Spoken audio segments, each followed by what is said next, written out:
하나님의 말씀은 히브리서 10장 25절이 되겠습니다. 히브리서 10장 25절입니다. 신약성경으로 364면이 되겠습니다.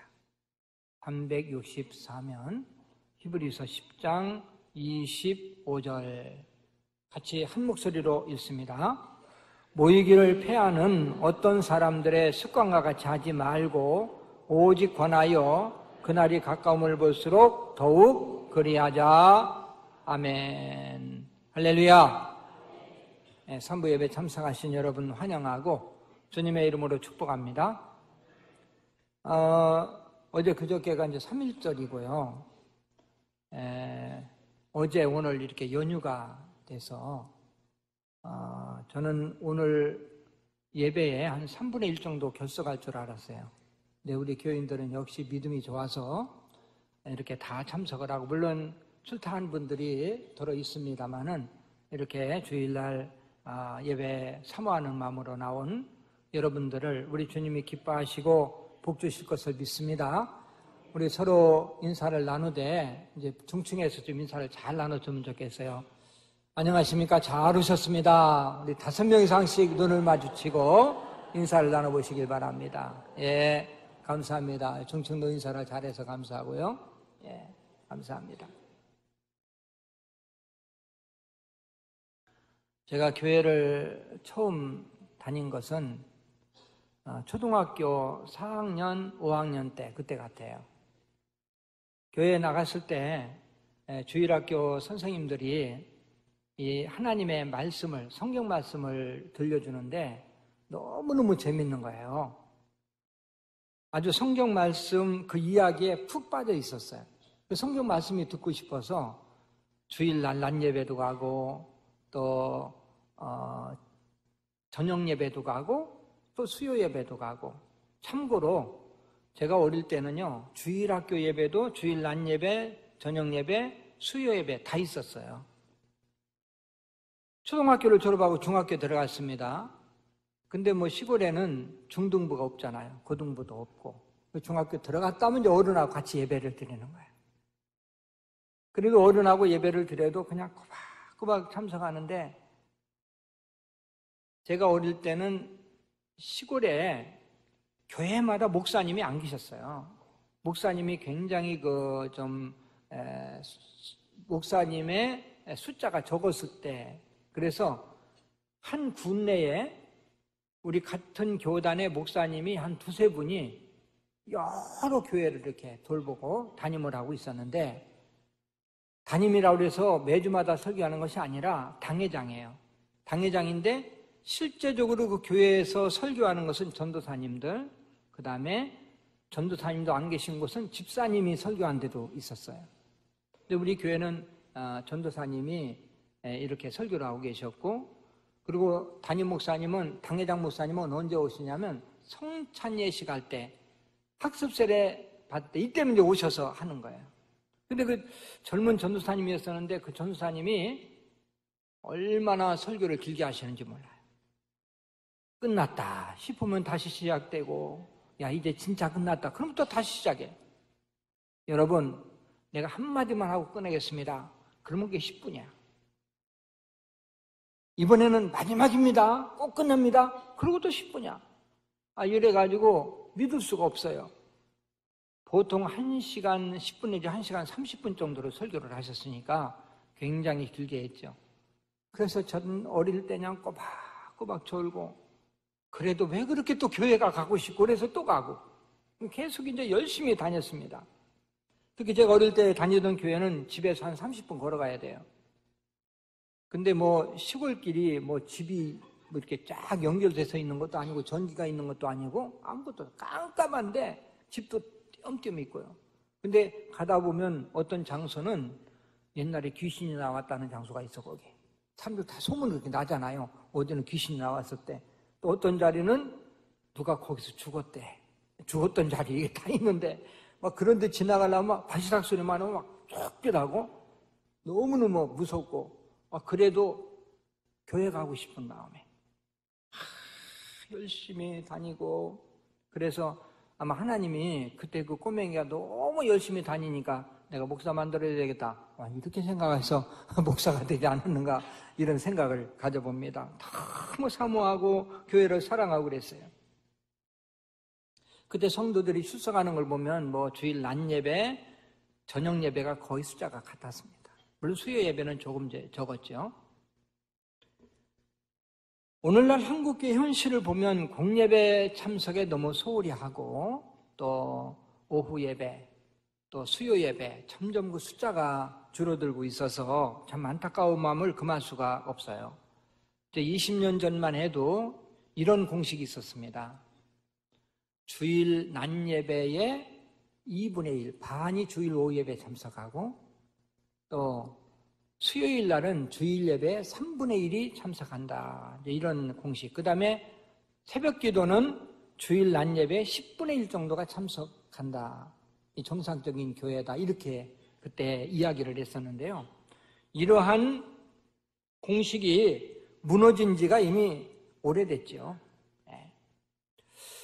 우리 교회는 공예배 참석을 그래도 열심히 하는 편입니다. 헌신예배 오시는 목사님들이 우리 교회 오후 예배 때 와보시고, 성도들 참 뜨겁고 열심히 많이 참석하신다고 아주 부러워하는 목사님들이 많이 계셨어요. 근데 오늘날 우리 교회에 그 통계를 내보면요, 오후 예배는 주일 낮 예배의 약 5분의 1 정도, 그러니까 5명 중에 1명, 그 다음에 수요 예배는 10명 중에 10분의 1 정도, 10명 중에 1명 참석하는 편이에요. 열심히 참석한다는 교회가 그렇습니다.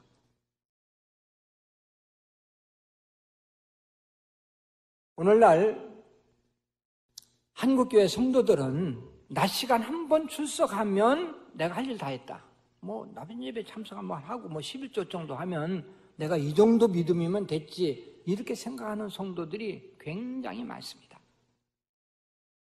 수요 예배 또 새벽 예배까지 열심히 참석하면 뭔가 좀 극성스러운 성도다, 이렇게 이상하게 보일 정도까지 돼 있어요. 심지어 어떤 교회는 주일 오후 예배를 없앴어요. 오후에는 그냥 가족들끼리 모여서 예배를 드리면 된다. 근데 오후 예배 안 드리고 가족들끼리 가정에서 예배 드리는 가정이 몇 가정이나 될까요? 또 새벽 기도를 없앴어요. 꼭 교회 나와야 되나? 그냥 하나님과 일어나서 큐티 해라. 요즘 큐티 책도 많이 나오고. 그럼 여러분들 새벽 기도 안 나오고 집에서 혼자 큐티하는 사람이 몇 사람이나 되겠습니까? 교인들은 대환영이에요. 왜? 편하니까. 그러나 교회가 인본주의적으로 흐르면 얼마 못 가서 문 닫아야 돼요. 인본주의가 뭡니까? 사람을 편하게 하고 사람 중심으로 나가는 게 인본주의예요. 공예배라는 말을 많이 듣죠. 공예배는 주일 낮 예배, 주일 오후 예배, 수요 예배, 공예배라고 그러는데, 공예배는 공적인 예배, 즉 예수를 믿으면 공적으로 드려야 되는 예배, 이 정도는 드려야 크리스찬이라고 할 수 있다는 예배, 이게 공예배예요. 저는 한국교회의 현실을 안타깝게 생각하고 기도하면서 또 기도하고, 어떻게 하면 성도들 공예배 참석을 좀 열심히 참석하게 할까? 어떻게 하면 열심히 모이게 할까? 기도하면서 두 가지를 제가 2003년도에 시행을 하기 시작했는데, 하나는 공예배 참석 운동을 하자. 예배 참석이 너무너무 우리 믿음 생활에서는 중요한 거니까 공예배 참석 운동 한번 해보자. 그리고 또 하나는 예배를 좀 축제화시켜보자. 예배를 참석하지 않는 이유는 시간도 없다라는 것도 있지만, 예배 참석해도 너무 무의미한 거예요. 기쁨이 없는 거예요. 은혜가 안 되는 거예요. 그럼 예배 참석하고 싶은 마음이 없는 거지. 여러분, 예배는 드리는 겁니까? 받는 겁니까? 드리는 거예요. 그래서 예배는 드리는 거, 하나님께 우리의 모든 시간을 드리고 몸을 드리고 재능을 드리는 게 예배인데, 우리는 받는 것을 예배로 알아. 설교를 예배로 알고 또 축복받는 것을 예배로 알아. 그러나 설교는 예배의 요소 중에 하나지 설교가 예배는 아니에요. 너무 설교에 초점을 맞추다 보니까 성도들이 예배에 대한 기쁨을 잃어버려요. 물론 사모하는 마음도 있지만 사실 설교는 홍수처럼 쏟아지잖아요. 그래서 2003년도에 저는 이제는 드리는 예배다. 우리의 재능을 드리고 또 예배를 뜨겁게 해서 한 번만 예배 드려도 감격이 넘치는, 또 예배 참석할 때는 정말 마음에 기쁨이 없이 그러한 마음으로 참석을 했지만 이제 돌아갈 때는 정말 기쁨이 넘치는 그러한 성도들, 그러한 예배를 한번 드려보자. 이래서 예배를 드림 중심으로 이 찬양을 많이 드리고 뜨겁게 하고, 그리고 우리의 재능을 통해서 악기 또 몸 율동 또 드라마를 통해서 하나님께 드려보자, 이런 마음을 가지고 그 당시에 제가 우리 부목사님들한테도 오후 예배 설교는 또 수요 설교는 길어야 25분, 20분 내로 끝내자. 그리고 성도들을 변화시키려면 설교가 아니라 훈련이야. 제자 훈련과 성경 공부를 통해서 변화가 되지 설교를 통해서는 여간에서는 변화가 안 돼. 이건 선포야. 훈련을 통해서 변화하고 설교는 너무 오래 하지 말자. 근데 우리 목사님들, 부목사님들은 하도 할 말이 많아가지고 30분, 35분 하셔요. 40분도 하시고. 네. 제 말 안 들어요. 네. 20분만 하자고 그랬는데 안 하셔. 그런데 설교가 물론 메시지가 중심이 되는 것이지만 설교보다 더 중요한 것은 우리의 모든 것을 하나님께 드리는 게 더 중요한 거예요. 드림의 예배, 막 찬양도 뜨겁게 하고, 그래서 그런 예배를 좀 변화를 줘서 성도들이 참석하고 싶게. 야, 예배 참석하고 싶다. 오후 예배, 수요 예배 나가야 되겠다. 자, 이렇게 기도하면서 노력한 결과 예배 분위기가 많이 바뀌고 우리 교회는 공예배 참석이 어느 교회보다도 많이 참석하는 교회로서 세워진 것입니다. 제가 공예배 참석 운동을 시작하면서 그래 최소한도 20년 전과 같이는 한번 돼보자. 주일 낮 예배 반은 좀 참석시켜보자. 오후 예배는. 수요일 예배는 3분의 1 정도는 참석시켜보자. 오늘부터 공예배 참석 운동이 시작하는데 오늘 공예배 참석이라는 제목으로 말씀을 나눌 때 많은 은혜와 도전이 되시기를 주님의 이름으로 축원합니다. 왜 우리가 공예배 참석해야 될까? 첫째는 예배 자체가 축복이기 때문에. 예배 자체가 복이에요. 예배가 뭡니까? 여러 가지로 정의를 내릴 수 있지만 쉬운 말로 표현하면 하나님을 만나는 예식. 누구를 만나는 예식? 하나님을 만나는 예식. 하나님이 어떤 분인 것을 알면 이 예배가 얼마나 복된 것인 줄을 깨달을 수 있어요. 최초 인간인 아담은 하나님을 마음대로 만났어요. 에덴 동산에서는 하나님을 만나서 대화까지 나눌 수 있었어. 여러분, 에덴 동산이 왜 낙원인지 아십니까? 먹을 게 많아서 막 풍성한 과일도 있고 뭐 아름답고 또 환경도 좋고 기후도 좋고 그래서 낙원이 아니에요. 하나님을 만날 수 있는 곳, 하나님과 교제를 가질 수 있는 곳, 그래서 낙원이에요. 인간이 최초의 하나님이 인간을 창조하실 때 그때 생명의 근원이신 하나님과 함께 있을 때 영생이 있고 행복이 있게끔 만드셨어요. 그러니까 하나님 의존적인 존재가 인간이에요. 인간은 하나님을 떠나서는, 하나님을 떨어져서는 영생도 없고 행복도 없어요. 우리 인생이 하나님과 함께 할 때 행복이 있고 영생이 있다는 사실을 믿으시길 바랍니다. 근데 아담이 선악과를 따먹었어. 하나님의 명령을 거역하고 범죄했어. 그래서 하나님으로부터 추방당했어요. 하나님을 만나야 영생을 얻을 수 있고 만나야 행복한 우리 인간들이 하나님으로부터 추방당함으로 만날 수 없는 인간들, 모든 것을 다 상실해버렸어요. 죽어야 되고 심판받아야 되는 우리 인생들로 전락해버리고 말았습니다. 근데 하나님이 먼저 인간을 사랑하셨어요. 죄인 인간이 하나님께 나아갈 수 있는 길을 열어주셨는데 구약에서는 제사제도를 통해서 하나님께 나갔어. 하나님을 만났어. 신약에서는 예수 그리스도를 통해서 우리 주님 앞 하나님 앞에 나갈 수 있는 길을 열어주셨어. 예배는 예수 그리스도를 통해서 하나님을 만나는 예식. 죄인인 인간이 하나님을 만날 때 진정한 생명이 있고 진정한 행복이 있다는 사실을 믿으시길 바랍니다. 그게 바로 예배. 그게 바로 예배예요. 우리 믿는 자들로서의 최고의 특권. 예배야말로 여러분 인생에서 가장 복된 모임이라는 사실을 분명히 믿으시길 바랍니다. 왜 예배에 참석하냐? 두 번째는 주님의 명령이에요. 명령은 순종해야 되는 겁니다. 오늘 본문 히브리서 10장 25절을 같이 한번 읽어봅니다. 모이기를 패하는 어떤 사람들의 습관과 같이 하지 말고 오직 권하여 그날이 가까움을 볼수록 더욱 그리하자. 주님께서는 말세를 사는 여러분들에게 두 가지 명령을 본문을 통해서 내리셔요. 하나는 모이기를 패하는 사람들을 따라가서는 절대 안 된다. 너희들 모이기를 패하려고 하는 사람들은 절대 따라가면 안 돼. 그리고 또 하나는 모이기를 더욱 힘써야 된다. 이게 말세를 사는 성도들에게 하나님이 우리에게 주신 명령이야. 말세의 징조는 여러 가지가 있어요. 그중 하나가 모이기를 패하는 것입니다. 바꿔서 말하면 모이기를 패하는 사람들이 많이 나타나면 말세인 줄 알고 정신을 바짝 차려라. 이게 하나님이 우리에게 주시는 메시지예요. 제가 예언 하나 하죠. 저는 예언을 참 잘하거든요. 왜? 하나님 말씀이 예언이니까.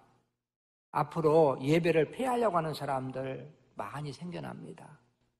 그리고 공예배 참석이 차츰 줄어들 거예요. 이것은 성경 말씀이에요. 또 심각한 것은 기독교 TV가 생겨났다는 거예요.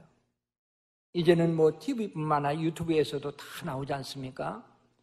그래서 가만히 앉아도 예배 실황이 다 나와.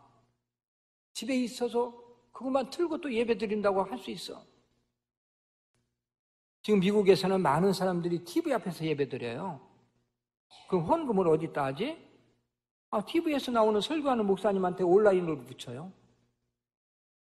그래가지고 TV 그 스타 목사님이 있어요. 그런 목사님들은 뭐 11조나 헌금이 엄청나게 들습니다. 그럼 뭐 성도도 없는데 무슨 교회도 없는데 무슨 운영비가 들어가겠어요? 방송하는데 거기에만 하고 그 외에는 다 자기가 쓰는 거지. 그러다 보니까 이 스타 목사만 되면요 비행기도 자가용 비행기까지 있어요. 그래서 몇 년 전에 뭐 그 스캔들이 있어가지고 아주 어떤 스타 목사님 아주 크게 문제를 일으켰던 그러한 기억도 있습니다. 성경은 말세가 가까이 올수록 모이기를 힘쓰라고 그랬는데 왜 힘쓰라고 하는지 아십니까? 말세는 힘쓰지 않으면 모이기가 힘드니까. 말세가 다가오면 힘써 모일 수 있으니까. 그렇기 때문에 공예배 참석을 적극적으로 해야 된다는 거예요.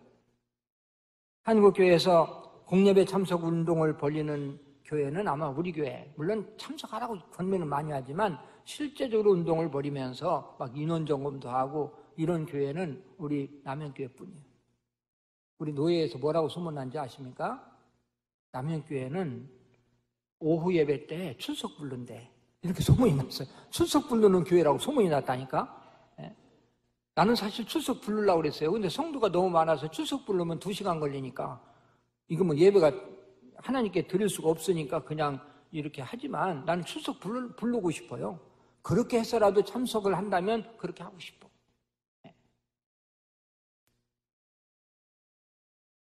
어쨌든 공예배 참석이야말로 여러분 믿음이 성장하고 복받을 수 있는 길이기 때문에 또 주님의 명령이기 때문에 이 명령을 지켜서 말세가 가까웠기 때문에 더 힘써야 된다. 이런 의미에서 공예배 참석 운동을 하는 것입니다. 세 번째는 공예배 참석을 통해서 믿음이 성장할 수 있어요. 전에도 말씀드린 기억이 있습니다마는 장로교를 창시한 켈빈이 이런 말을 했어요. 하나님은 믿음의 아버지요, 교회는 믿음의 어머니다. 성도들은 어머니 같은 교회 품에서 말씀의 젖을 먹어야, 그래야 믿음이 바르게 성장하고 또 하나님 앞에 바로 설 수 있다. 다는 아니지만 얼마나 공예배에 열심히 참석하냐, 여기에 따라서 그 사람의 신앙 상태를 알 수 있어요. 여러분들이 현재요, 내가 현재 상태로서 은혜스러운 그러한 상태에 있는지, 은혜가 없는 상태에 있는지를 알아보려면 예배를 보면 알아. 내가 교회에 자꾸 가고 싶어, 예배에 참석하고 싶어, 말씀도 듣고 싶고 성도의 교제를 나누고 싶어. 그러면요, 은혜 가운데 있는 사람이야. 그게 성령 충만한 사람이야. 교회 가고 싶고 봉사하고 싶고 그러면 충만한 사람이라니까. 근데 아무리 직분이 높아도요, 교회 가기가 좀, 교회 어떻게 하면 한 번이라도 안 가지. 또 시간 들어왔는데 야, 이거 갈까 말까, 또 이렇게 갈등하고 이러면 은혜 다 떨어진 거야. 예배를 참석한다, 우리 주님을 만나는 시간, 주님을 만나러 간다. 여러분, 사랑하는 사람 자꾸 만나고 싶잖아요. 네? 만나면 헤어지기 싫고 못 해봤나? 네? 이게 사랑 아니겠습니까? 되게 임직할 때 보면 임직자의 자격 기준을 공예배 참석에 많이 두잖아요. 그래서 이제 그 당회에서도 그 임직자들 후보를 선발할 때도 공예배 참석을 이제 생각하고, 또 그 다음에 성도들이 투표할 때도 저분이 공예배 참석 잘 안 하나, 이거 많이 봅니다. 그래서 공예배 참석을 잘 안 하시는 분들이 이제 투표에 또 당선되는 경우, 그런 경우에는 서약서를 받아요. 앞으로 공예배 참석 잘 하겠습니다. 네? 그래서 그 서약을 하고 나서 이제 임직을 하게 되거든요. 근데 임직하고 나면 또 원위치네? 여러분, 아니, 장로님이 되시고 안수 집사님이 되시고 권사님이 되셔서 공예배 참석도 안 한다면 부끄러운 거잖아요. 또 서약까지 해놓으시고 그리고 그냥 까맣게 잊어버리면 안 되잖아. 그거 자원하는 마음이 없으면 의무로라도 참석해야, 의무로라도 참석하다 보면 또 우리가 사랑도 생기고 열정도 생기는 거지요. 중직자면 중직자답게 믿음 생활을 해야 되는 거 아니겠습니까? 몇 년 전에 친구 목사님으로부터 아주 도전적인 말을 들었는데, 친구 목사님이 세미나에, 어떤 세미나에 참석했는데 그 세미나 강사 목사님이 성도들을 아주 강하게 훈련시키는 목사님이에요. 근데 그 교회는 공예배 참석 얼마나 열심히 시키는지, 주일날은 아예 새벽 기도부터 전교인 나와. 그리고 낮 예배 드리고 저녁 예배까지 드리고 다 가. 그래서 그 교회 별명이 뭐냐면 별 보고 왔다가 별 보고 가는 교회, 이렇게 별명이 났어. 그래도 성도들이 순종하는 거예요. 한 번은 그 목사님이 이런 설교를 하셨대요. 휴가철에 주일 빼먹고 휴가 가는 것들, 성도들 것들은 벼락이나 맞아라 그랬대. 그 목사님이 그렇게 설교를 하셨대요. 휴가 가는 것들은 벼락이나 맞아라. 내가 만약에 그렇게 설교하면 다음 주에 반은 안 나올 거야. 얼마나 마음이 막 불탔으면 그런 말씀을 하셨겠어요. 근데 놀랍게도 그 교회는 목사님 말씀 다 순종하고, 그렇게 거기 교회 갔다면 그냥 공예배 참석은 당연히 하는 것으로 알고, 그래서 교회가 은혜스럽고 교회가 부흥되고 있다고 그런 얘기를 들었습니다. 타락한 인간은 계속 편하고 싶어요. 자주 모이는 것보다 한 달에 한 번 모이면 얼마나 좋아요. 일주일에 한 번 주일 낮 예배만 드리면 얼마나 좋아. 왜? 주일 저녁에도 그렇고 수요일 저녁에도 그렇고 재밌는 드라마가 얼마나 많은데, 또 가고 싶은 거 먹고 싶은 것들이 얼마나 많은데, 우리가 신앙을, 믿음을 우리가 최우선에다 두면 못할 일이 없어요. 근데 두 번째, 세 번째에다 두면 다 못 참석해. 다 바빠 요즘. 어떤 분들은 은퇴하고 나니까 더 바쁘다고 하더라고요. 생기는 것 없이 바쁘다고. 왜 그렇게 바쁜지. 근데 우리가 주님이 기뻐하시는 일에, 예배드리는 일에 봉사하는 일에 바쁘면 얼마나 하나님 기뻐하시겠어요? 엉뚱한 일을 하느라고 그렇게 바쁜 거예요. 예수님께서는요, 이런 말씀을 하셨어요. 말세에 믿는 자를 보겠느냐? 큰 도전이 됩니다. 말세에 제대로 믿음 생활하는 사람 내가 볼 수 있겠냐? 그만큼 말세가 다가오면 믿음 생활하기가 어려워진다는 거예요. 자꾸 인본주의로 나가요. 인본주의는 처음엔 달콤하다가 결국 망하거든요.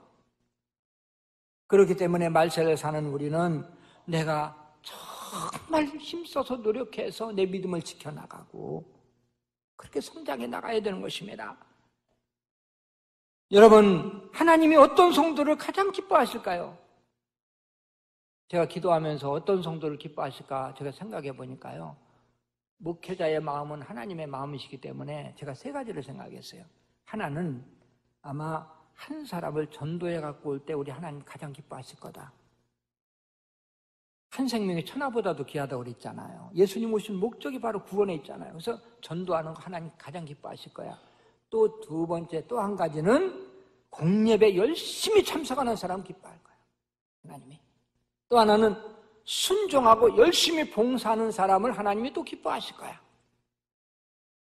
하나님 마음은 목회자의 마음과 비슷하지요. 예배 자주 참석하시는 분들이요, 예배 자주 참석하고 자주 보이고 이런 분들은 너무너무 이뻐요. 제가 볼 때. 다른 사람이 보면은 뭐 2층에서 떨어진 매주처럼 생겼어도 자주 보이면 너무 이뻐.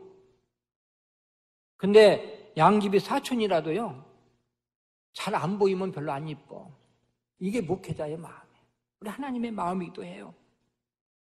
목회자가 서운하면 하나님이 서운하시죠. 보여야 될 사람이 공예배에 안 보이면 얼마나 허전한지 몰라요. 사탄은 말합니다. 적당히 믿어. 뭐 또 혼자 극소롭게 믿냐? 전에 어떤 집사님은 그러더라고요. 그 같은 회사에 장로님이 계시대요. 어느 교회라는 얘기하는데 그 장로님은 한 잔도 잘하신대. 그러면서 아니 나 장로도 하는데 너는 집사인데 너는 아니냐 그런데 참 잘 가르쳐요 장로가. 나는 장로인데도 먹는데 너는 집사인데 안 먹냐 그런데. 여러분, 우리가 그러한 유혹에 넘어가서는 안 돼요. 여러분, 학교 다니는 자녀가 공부를 열심히 해야 되는데 또 공부 좀 열심히 하라 그러니까 엄마 나 이만큼만 하면 됐잖아요. 얼마나 더 열심히 해요? 나 열심히 하고 있어요. 그 녀석이 몇 등 가냐면 20등 가. 20등 가는 녀석이 이만만 하면 됐대. 네?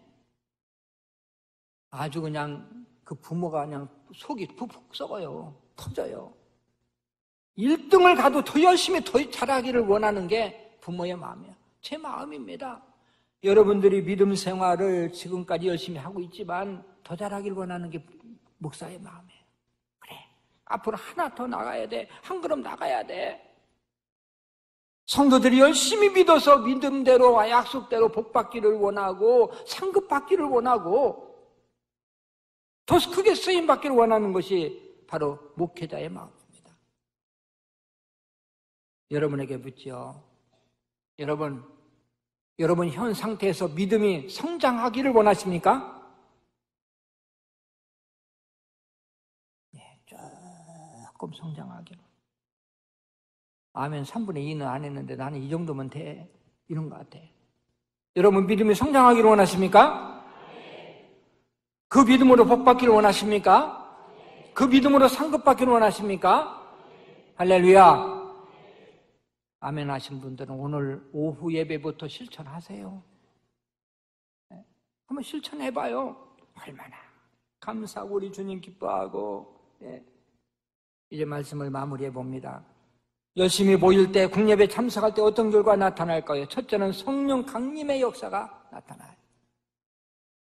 사도행전 2장 1절 2절 시간이 갔기 때문에 읽지는 않습니다. 오순절 성령 강림은 120문도가 합심해서 기도할 때, 모여서 기도할 때 역사가 나타났어요.